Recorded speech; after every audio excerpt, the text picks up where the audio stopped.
Assalamualaikum warahmatullahi wabarakatuh.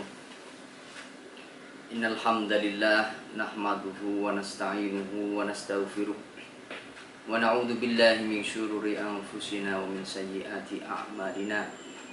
May yahdihillahu fala mudilla lahu wa may yudlil fala hadiyalah. Asyhadu an la ilaha illallah wa la syarika lah wa asyhadu anna Muhammadan 'abduhu wa rasuluhu la nabiyya ba'dah. Allahumma salli wa sallim ala sayyidina wa maulana wa habibina wa syafi'ina Muhammad sallallahu alaihi wasallam wa alihi wa sahbihi wa sallam tasliman katsira amma ba'du. Mengawali semuanya, saya Muhammad Asefuddin, mahasiswa pasca sarjana, sekarang sedang menempuh kuliah pasca sarjana di UIN Wonosobo sesuai dengan undangan dari tim KKN IKDR 190 IAIN Kudus. Ya, saya diminta untuk ngaji online memberikan tema mengenai pandemi COVID-19.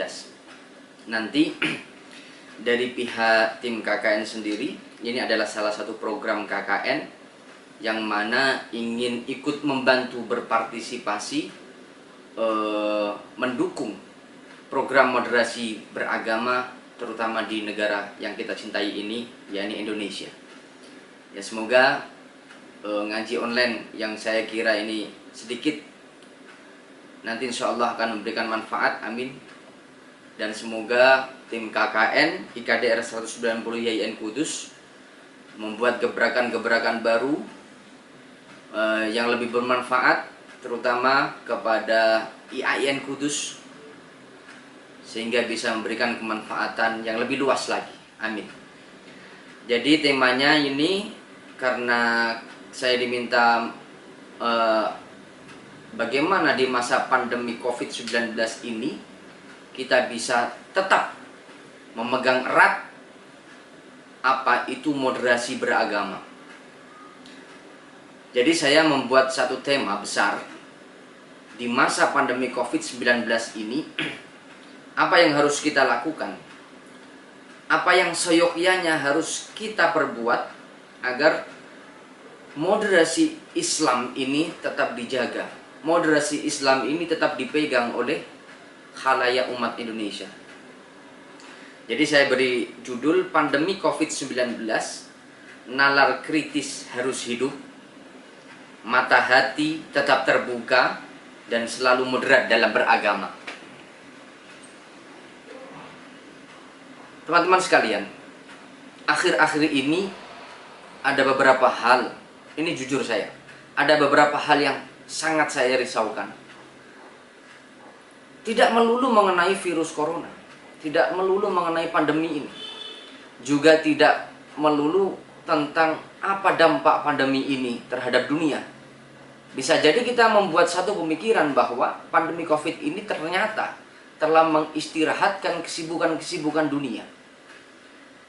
Saya juga tidak merisaukan bagaimana dampak pandemi ini terhadap sosial, ekonomi, politik, kebudayaan, bukan itu.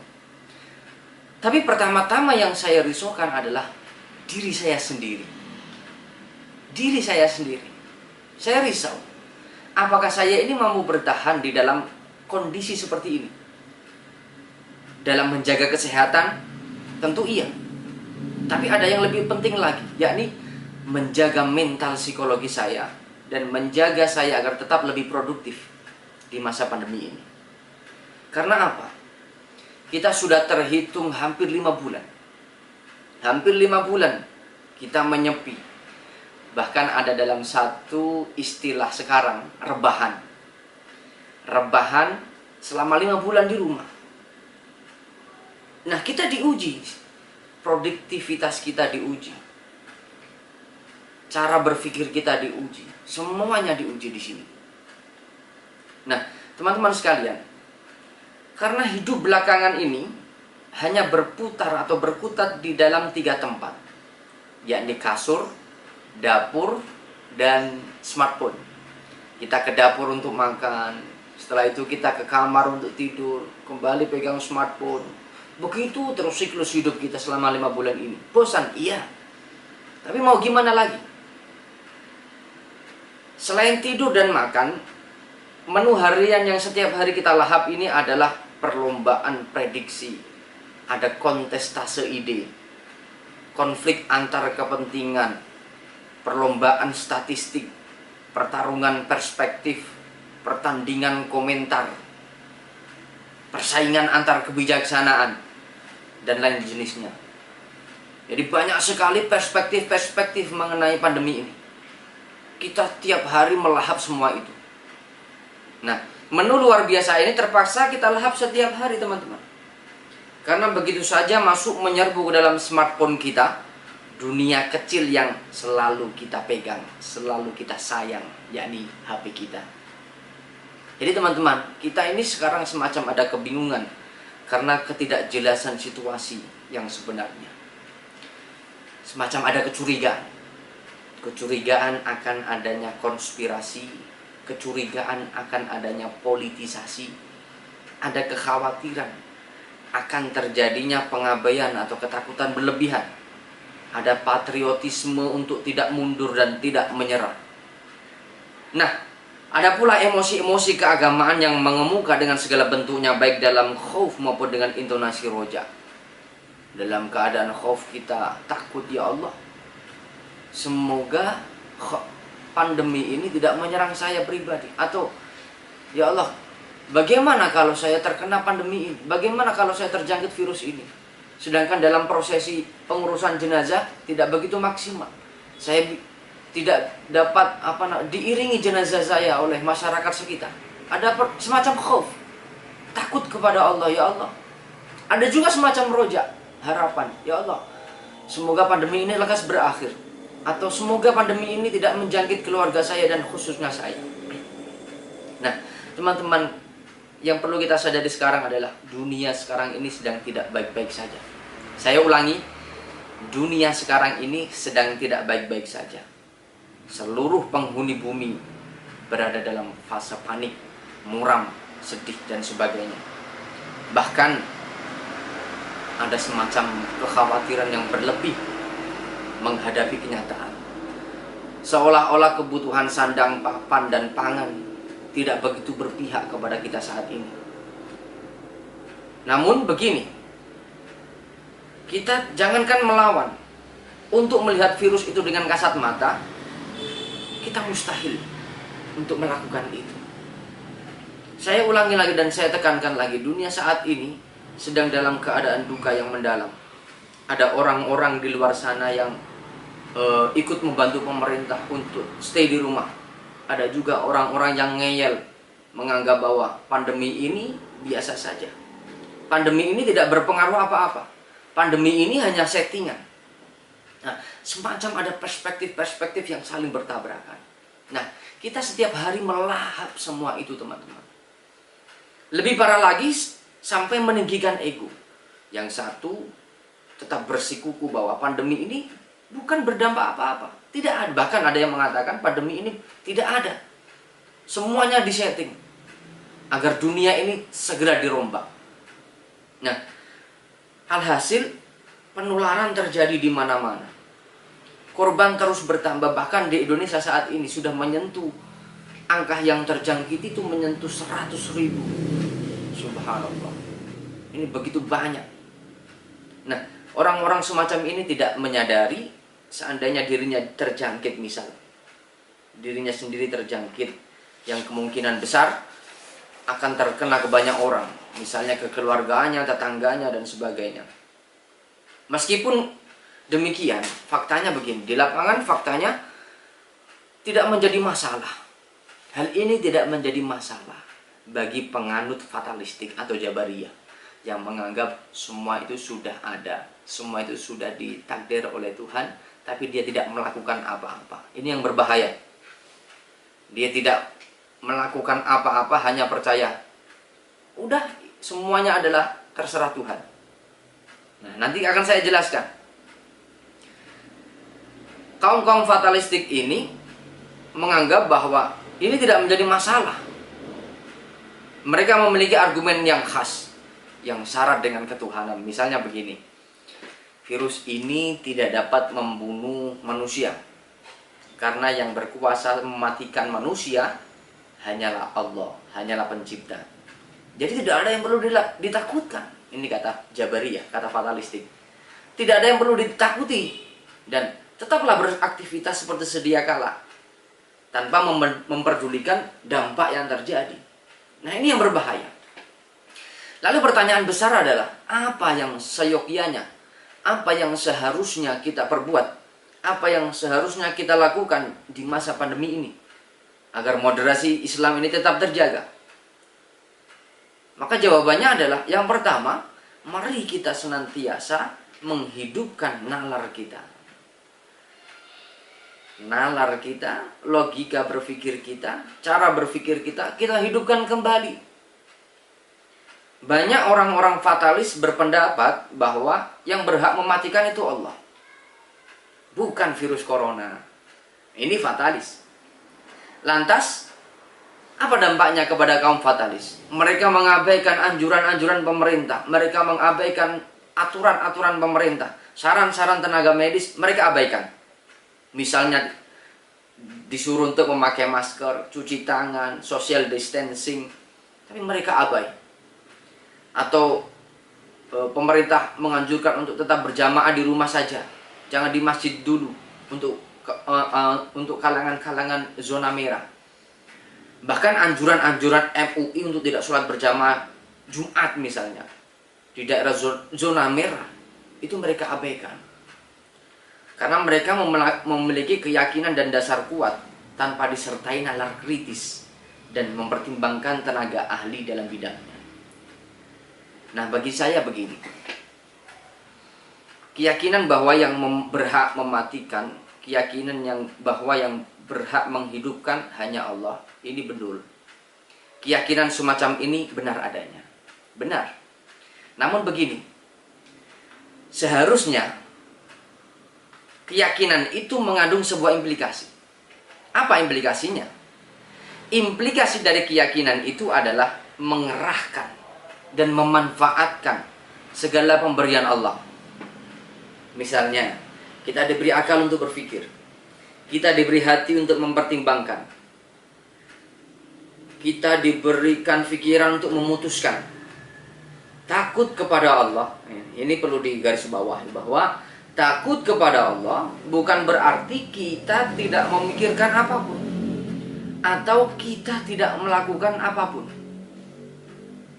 Bahkan kita tidak mau mencari informasi apapun. Ikhtiar mengantisipasi bahwa bahaya corona ini, saya ulangi, ikhtiar mengantisipasi bahaya corona adalah salah satu wujud takut, salah satu wujud yakin kepada Allah. Bukan menyerahkan sepenuhnya tanpa bertindak apa-apa. Ini yang perlu digarisbawahi. Maka kaum-kaum fatalis ini yang menganggap dia mengabaikan saran-saran medis, mengabaikan aturan-aturan pemerintah, bagi saya mereka tidak menggunakan nalar. Kurang menggunakan nalar, padahal Allah, agama Islam adalah agama akal. Agama Islam sangat menjunjung tinggi, mengagungkan akal. Jadi akal harus digunakan. Ini saya lanjutkan. Dalam Islam dijelaskan bahwa Tuhan Allah yang berkuasa untuk mematikan dan menghidupkan makhluknya. Setiap yang mati telah ditentukan, setiap yang hidup juga telah ditentukan. Nah, pemahaman ini seharusnya dapat ditemukan melalui beberapa proses. Proses melalui nalar kritis, disertai dengan proses intensif, melalui bimbingan-bimbingan guru yang ahli dalam bidangnya tentunya. Juga dianjurkan dalam Islam supaya kita itu selalu bertanya kepada ahlinya. Kalau kita tidak ahli dalam sesuatu hal, maka kita jangan bicara hal itu. Agama itu akan rusak jika orang yang tidak ahli tetapi dimintai fatwa. Nah, ini yang bahaya. Dia berkata, dia memutuskan, dia memberikan ceramah, tetapi tidak ahlinya. Ini bahaya. Maksud saya begini, Islam ini mengajarkan untuk menyesuaikan kondisi sebagai bentuk keadilan. Artinya, Islam ini mengajarkan pemeluknya untuk menempatkan diri, untuk menempatkan sesuatu pada tempatnya. Wat usyai'in fi mahallihi. Ini adil. Sehingga dapat diperoleh jawaban yang tepat. Kedudukan yang pas dalam menghadapi persoalan, maka kita akan mendapatkan jawaban yang tepat. Lebih jelasnya keadilan dalam hal ini, kita seperti mengajukan sebuah pertanyaan atau sebuah persoalan terkait suatu hal. Misalnya, kita mengajukan pertanyaan mengenai tauhid, ya kepada ahli tauhid. Kita mengajukan pertanyaan seputar keagamaan, hukum-hukum, maka kita bertanya kepada ahli fikih. Begitu pula ketika kita bertanya kepada suatu hal yang berkaitan tentang medis, maka kita bertanya kepada ahli medis atau dokter. Nah, ini yang seharusnya kita kaji ulang semacam ini. Maka adilnya Islam ini bahwa kita harus bertanya kepada ahlinya. Ahli, ketika kita bertanya tentang kesehatan, kita tanya tentang kesehatan, maka kita tanya kepada ahli medis atau tenaga kesehatan. Dari sini terdapat kesesuaian. Kita kemudian sesuai antara persoalan dan yang dimintai pertimbangan mengenai persoalan itu, sehingga dapat diterima secara rasio dan kita akan menemukan kebijaksanaan tentunya. Nah, ini yang kurang disadari oleh para fatalis yang menganggap semuanya adalah dari Allah tanpa melakukan apa-apa. Saya kasih contoh. Saya pernah mendengar sebuah kabar, misalnya ada seorang ulama yang mengacuhkan corona dengan menghimbau untuk tetap sholat Jumat berjamaah di zona merah. Semua orang tahu beliau ini orang alim dalam agama tentunya. Tak diragukan lagi keilmuan agamanya. Beliau mumpuni dalam hal agama. Nah, tapi beliau ini tidak punya ilmu medis. Beliau tidak punya ilmu kedokteran atau ilmu virologi. Nah, dalam urusan ini, mohon maaf, menurut saya beliau ini awam.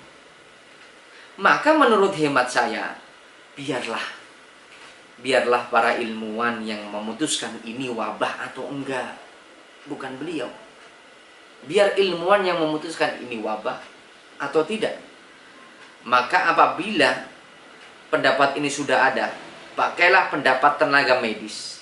Nah, kemudian baru disesuaikan dengan kaidah-kaidah fikih. Baru disesuaikan dengan pendapat-pendapat fikih. Menurut saya begini. Karena apalagi zaman sekarang, teman-teman.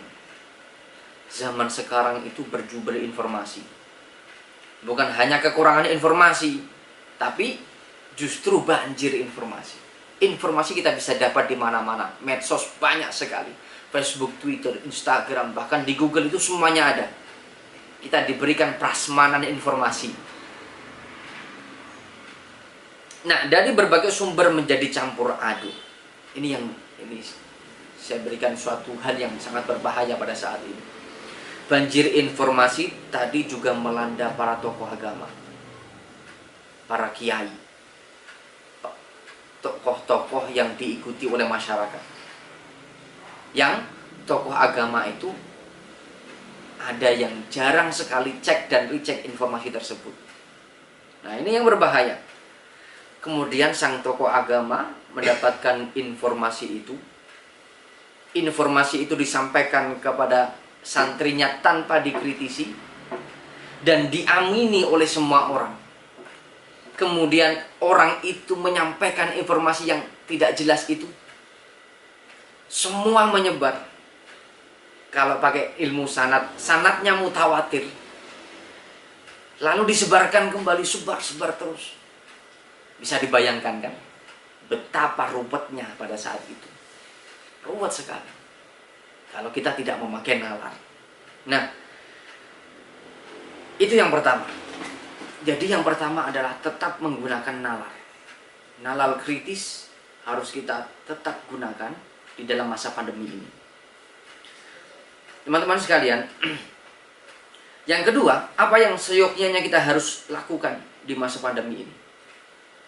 Setelah kita menggunakan nalar, kita buka mata hati kita. Cara membuka hati kita, kenapa hati kita ini harus selalu terbuka?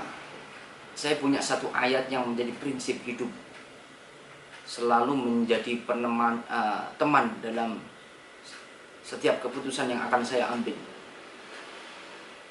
Saya seolah-olah diberikan driver, sopir di dalam ayat itu. Ayat ini berbunyi, salah satu ciri orang ulul albab, orang yang cerdas dalam term Islam, cirinya adalah alladzina yadhkurunallaha qiyaman wa qu'udan wa 'ala junubihim wa yatafakkaruna fi khalqis samawati wal ard. Yani mereka-mereka yang selalu berzikir kepada Allah, ingat kepada Allah. Berdiri dia ingat, duduk dia ingat, berbareng mau tidur dia ingat, baru dia berpikir. Kenapa kok berzikir dulu baru berpikir? Karena zikir ini adalah salah satu jalan untuk mendapatkan lurusnya hati. Pikiran ini drivernya adalah hati. Kalau hatinya ini lurus, hatinya bersih, maka ada yang di pikiran ini akan di driver, di sopir, dikemudikan oleh hati yang bersih. Maka akan mendapatkan keputusan-keputusan yang lurus. Nah, di masa pandemi ini kita perlu untuk membuka mata hati kita. Terutama mata hati kita yang sering kita lupa bahwa hati juga perlu dijenguk. Bagaimana cara menjenguknya? Ingat kepada Allah. Dengan ingat kepada Allah, ala bizikrillah tatmainnul qulub. Kemudian yang kedua adalah mata hati kita harus buka mengenai kita juga perlu untuk peduli terhadap kemanusiaan. Mungkin salah satu hikmah dari pandemi ini adalah kita disuruh di rumah untuk baca Quran, untuk sholat berjamaah, untuk kembali mengenal tetangga kita yang kesusahan. Nah, kita disuruh untuk membuka mata hati kita. Teman-teman sekalian, saya teringat sebuah nasihat ketika ada suatu pandemi, ketika ada suatu masalah. Saya ingin menyampaikan nasihat Ibnu Sina kepada Anda semuanya yang sudah ditulis berabad-abad silam. Nasihat itu berbunyi, kepanikan ini adalah separuh penyakit. Kepanikan adalah separuh penyakit. Ketenangan adalah separuh obat. Dan kesabaran adalah langkah awal kesembuhan. Jadi kita tidak usah, hati kita tidak usah terlalu risau dengan pandemi ini. Tidak usah. Biasa saja. Kita tetap menggunakan aturan-aturan pemerintah, menunaikan aturan-aturan pemerintah, protokol kesehatan tetap kita lakukan sebagai dalam rangka ikhtiar. Tetapi jangan terlalu panik. Nanti kalau kita panik akan merugikan diri kita sendiri. Nah, yang kedua adalah kembali buka mata hati kita kembali. Ingat lagi inna ilaihi roji'un, bahwa kita semuanya juga akan kembali kepada Allah. Ini perlu diingat kembali. Itu yang kedua. Jadi yang terakhir sebelum saya melanjutkan, mari bertanya kepada diri sendiri. Apakah mata hati kita telah menangkap mengenai makna dari musibah ini? Apakah kita sudah menangkap hikmah dari musibah ini?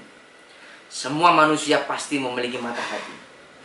Di balik keadaan dunia yang sedang tak baik-baik saja ini, pastilah akan ada sesuatu hal yang akan menjadikan masa depan kita bisa menjadi lebih baik.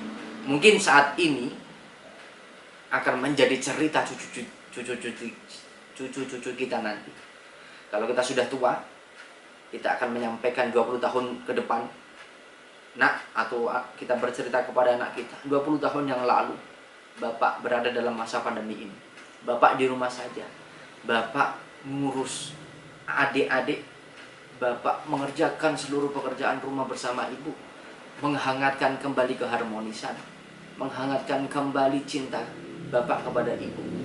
Rumah semakin harmonis lagi, rumah semakin berharisma, rumah semakin ada cahayanya karena kita sering bacakan Quran, surat berjamaah di rumah. Nah, itu kalau kita mau membuka mata hati kita bahwa dalam suatu hal pasti Allah tidak pernah, ketika Allah menciptakan segala sesuatu pasti tidak lepas dari manfaat itu sendiri. Pasti ada hikmah. Nah, kita masuk ke bagian yang paling penting. Lalu bagaimana cara menghadapi pandemi dengan tetap menyertakan nalar dan iman ini? Bagaimana? Nah, teman-teman sekalian, sekarang ini banyak sekali benturan agama dan sains kembali menyeruak di masa pandemi. Jadi sebetulnya masa-masa semacam ini pernah terjadi di masa Abbasiyah, dinasti Abbasiyah. Ketika paham okasionalisme adalah paham yang mengartikan bahwa tak ada hubungan antara jiwa dan tubuh. Jadi paham ini sedang berbenturan dengan paham kausalitas. Nah, Al-Ghazali berhasil menyatukan dua paham ini. Karena Al-Ghazali ini mengatakan bahwa menjaga kesehatan dan kebersihan bukan hanya sebagian dari iman, tetapi juga awal perwujudan kebudayaan atau wujud awal peradaban. Teman-teman sekalian, saat ini COVID-19 memaksa semua orang untuk memperbarui cara hidup.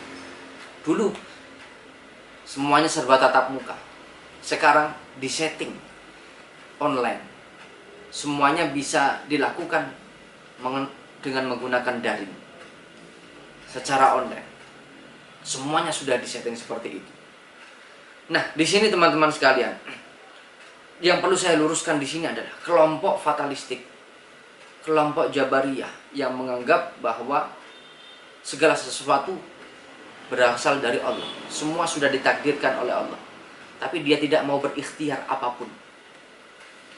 Mereka beranggapan bahwa kebenaran sains ini tidak bisa dipercaya. Bahwa keputusan pemerintah untuk tetap di rumah, keputusan pemerintah untuk memakai masker, social distancing, melalui instruksi dari WHO, Badan Kesehatan Dunia. Ini orang-orang fatalis menilai bahwa itu semua adalah bertentangan dengan ajaran-ajaran agama. Bagi mereka, bagi kaum fatalis, COVID-19 ini merupakan ujian untuk meningkatkan keimanan dan ketakwaan. Yakni dengan cara meramaikan masjid, sholat berjamaah, kemudian menghadiri majelis taklim dan sebagainya. Jadi pola pikir seperti ini sangat berbahaya. Dia tidak mau ikhtiar. Nah, kubu lain menganggap bahwa sains ini bertentangan, tapi bisa berdampingan. Sains dan agama, sains dan keimanan, ini seharusnya bisa berdampingan. Contoh, begini, saat kebenaran sains ini tidak terbantahkan, kita masih memegang teguh keimanan, maka kita menerima kedua kebenaran itu, yakni sains dan agama. Kelompok ini saya namakan kelompok Ghazalian. Jadi tidak terlalu rasional, tetapi juga tidak terlalu fatalistik. Tetap menggunakan nalar, tapi juga tetap menggunakan nilai-nilai keimanan. Nah, kelompok terakhir dari mereka ini terlalu percaya pada sains. Ada yang kelompok terlalu percaya pada sains tanpa memperhatikan agama. Ini juga bahaya. Mereka bisa dikategorikan sebagai masyarakat yang sekuler atau positivistik. Ini berbahaya. Jadi hampir seluruh agama, terutama Islam ini memerintahkan umatnya untuk selalu menjaga kebersihan dan kesehatan. Setidaknya kita bisa mengambil beberapa hikmah. Yang pertama adalah penutupan tempat ibadah ini seharusnya bukan menjadi penghalang umat Islam untuk beribadah dan meningkatkan ketakwaan.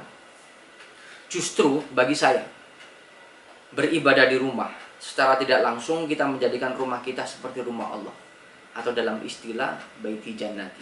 Hikmah yang kedua dari pandemi ini adalah beribadah di rumah ini pasti akan mengurangi resiko penularan COVID-19. Jadi di dalam new normal ini kita dianjurkan untuk selalu memakai masker di mana saja. Keluar rumah itu pakai masker. Di dalam new normal ini pula kita diutus untuk selalu menggunakan protokol kesehatan. Nah, ada hal yang ingin saya sampaikan di sini. Misalnya kita disuruh untuk merapatkan shaf ketika sholat berjamaah. Tapi di masa pandemi ini kita diberikan social distancing. Tapi bagi saya seperti ini. Tidak dirapatkannya shaf dalam masa pandemi ini tidak akan mengurangi fadilah dari sholat berjamaah. Karena Islam ini agama yang memberikan rukhsah ketika dalam suatu kemadharatan. Jadi intinya bagaimana kita menyatukan nalar dan iman di sini adalah kita dituntut untuk menggunakan nalar sebagai perintah agama, untuk mempertimbangkan segala sesuatu, tanya kepada ahlinya, tapi tetap juga menggunakan iman, percaya kepada Allah. Ada khauf, ada roja, khauf roja sampai kepada tawakal. Nah, untuk pertanyaan yang terakhir yang akan saya jawab, bagaimana sikap kita di masa pandemi ini agar kita tetap moderat dalam beragama. Sikap moderasi dalam beragama selalu kita pegang. Teman-teman sekalian, banyak sekali fakta-fakta yang mengatakan bahwa COVID-19 ini sangat berbahaya, terutama kepada keberagamaan umat Islam, yang ketika saat ini ya, bagi saya saat ini, ketika umat Islam dikritik sedikit saja, itu apinya langsung besar. Ini kaum-kaum ekstremis. Mereka dalam keilmuan itu tidak menyeluruh, kurang menyeluruh. Dia tidak tidak mempertimbangkan sisi-sisi kemaslahatan umat. Nah, teman-teman sekalian, di dalam moderasi ini ada beberapa hal yang ingin saya sampaikan. Karena moderat ini sering disalahpahami oleh orang-orang. Saya ingin memberikan benang merah. Moderat ini adalah menjadi sebuah kata yang bagi saya ini seringkali disalahpahami. Misalnya begini, ada sebagian masyarakat yang menganggap bahwa orang yang moderat tidak memiliki keteguhan, tidak memiliki pendirian. Moderat itu di tengah-tengah, ekstrim, yang satu kanan, yang satu kiri, di tengah-tengah. Maka di tengah-tengah itu sifatnya ngemong kedua-duanya, seolah-olah dia tidak punya pendirian, tapi bukan itu. Moderat di sini harus dipahami bahwa kita harus percaya diri terhadap ajaran agama yang mengajarkan prinsip adil dan berimbang, dan kemudian mengarahkan pada kebenaran dan tujuan substantif yang ada pada agama itu sendiri. Yang penting adalah tujuan substantifnya. Sekalipun nanti pada prosesinya mungkin ada perbedaan pendapat. Nah, Islam moderat ini merupakan sikap keberagamaan yang mengambil jalan tengah atau wasat antara dua paham yang ekstrim. Nah, teman-teman sekalian, ada satu yang ingin saya sampaikan. Dalam kondisi ini, sikap moderat dalam beragama di antaranya yang pertama, sabar. Bersabar dalam menghadapi musibah COVID-19. Yang kedua adalah mengikuti anjuran pemerintah, pakai masker, protokol kesehatan harus diikuti. Kemudian yang ketiga adalah mengutamakan keselamatan manusia sesuai dengan kaidah fikih, darul mafasid muqaddamun ala jalbil masalih, yakni menghindari kemadharatan, mencegah kemadharatan itu harus lebih diutamakan daripada mengambil suatu kemanfaatan. Sekolah tatap muka, baik, maslahat, iya. Tapi pada saat ini lebih maslahat di rumah. Sholat berjamaah, baik, maslahat, iya. Tapi saat ini sholat di rumah lebih diutamakan. Karena kalau kita di zona merah terutama, itu akan berbahaya, bisa mempercepat penularan virus corona 19 ini. Yang keempat adalah tolong menolong. Kita lihat sekeliling kita, tetangga-tetangga kita yang kekurangan karena dampak corona ini tidak bisa bekerja, banyak sekali. Kita buka mata hati kita di situ. Nah, teman-teman sekalian, yang terakhir, berdasarkan fakta-fakta begitu berbahayanya virus corona ini, umat Islam ini lebih dituntut lagi untuk mereview kembali pandangan-pandangan keberagamaannya. Hukum Islam ini sebenarnya memiliki fleksibilitas, lentur, mudah. Hukum Islam ini mudah, tapi jangan dibuat mudah. Jadi fleksibilitas ini menjadi ruh dari hukum Islam itu sendiri. Sehingga dalam menindaklanjuti segala sesuatu ada kaidah fikih namanya maqasidus syariah. Dalam meraih, dalam mendapatkan sebuah kebenaran. Maqasidus syariah. Ini dimaknai makna-makna dan hikmah-hikmah yang diinginkan oleh Tuhan pada kondisi syar'i. Keinginan-keinginan tersebut tidak hanya terdapat pada satu macam hukum, tetapi semua bentuk hukum syariah yang tujuan dan maknanya ini termasuk di dalamnya. Dalam maqasidus syariah ada tingkatan-tingkatan, teman-teman, yang dikenal dengan beberapa tema, yakni al-kulliyat al-khams atau ad-daruriyat al-khams atau al-masalih al-khams, yang berisi yang pertama hifdzuddin, menjaga agama. Yang kedua adalah hifdzun nafas, menjaga jiwa. Yang ketiga adalah menjaga akal, hifdzul akal. Yang keempat adalah hifdzun nasab, menjaga keturunan. Yang kelima adalah hifdzul mal, menjaga harta. Nah, cara dari kelima yang harus dijaga tersebut adalah masing-masing harus berjalan sesuai dengan urutannya. Menjaga agama harus diutamakan lebih dulu daripada menjaga akal. Menjaga agama harus diutamakan lebih dulu daripada menjaga keturunan, dan begitu seterusnya. Semua berurutan. Akan tetapi dalam situasi pandemi COVID-19 ini, menjaga jiwa ini menjadi lebih utama. Karena apa? Karena tidak ada alternatif. Kita jaga nyawa. Kalau kita tidak menjaga nyawa, tidak ada alternatif nyawa lain. Betul ya? Tapi kalau sholat berjamaah, ada alternatif lain, sholat berjamaah di rumah. Nah, ini berbeda dengan menjaga agama yang memiliki alternatif melalui rukhsah. Islam banyak rukhsahnya, apalagi di masa-masa seperti ini. Saya kasih contoh, ketika melaksanakan sholat berjamaah di masjid, bisa ditinggalkan sementara waktu dengan melaksanakan sholat di rumah. Baik teman-teman ini berjamaah atau individu. Jadi meninggalkan sholat Jum'ah sesuai fatwa ulama untuk sementara waktu di tengah pandemi. Banyak kok keputusan-keputusan MUI boleh sholat meninggalkan sholat Jum'ah di masa pandemi seperti ini. Apalagi di zona merah, kecuali di zona-zona hijau yang masih yang masih potensi merahnya itu masih sangat minim. Nah, yang terakhir, maka di sisi ini umat Islam dituntut untuk lebih memahami fikih di tengah wabah COVID-19 ini dengan tidak meninggalkan fikih konvensional. Untuk itu membangun moderasi beragama, menjadi kaum wasatiyah, kaum tengah-tengah ini pada saat pasca pandemi COVID-19 ini menjadi sebuah keharusan, menjadi sebuah kemutlakan, terutama relasi antara manusia dengan cara menghindari dan memutus penularan COVID-19. Pembiasaan diri ini untuk menerima sesuatu yang ditimbulkan oleh COVID-19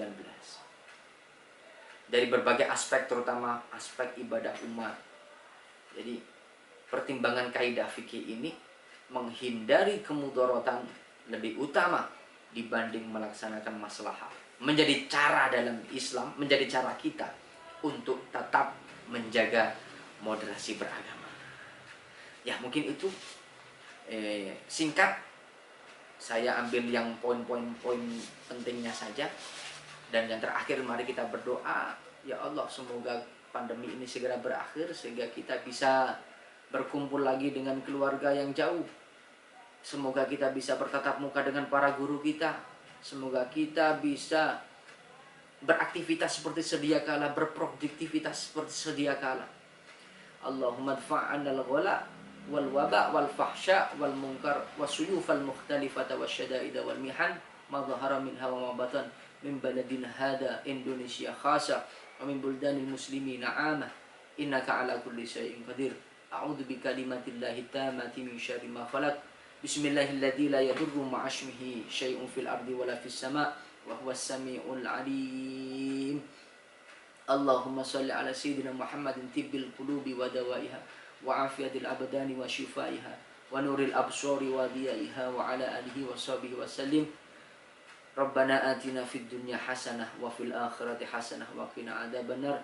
Wassallallahu ala sayyidina Muhammad wa ala ali sayyidina Muhammad walhamdulillahi rabbil alamin. Kurang lebihnya mohon maaf. Wal afu minkum. Wassalamualaikum warahmatullahi wabarakatuh.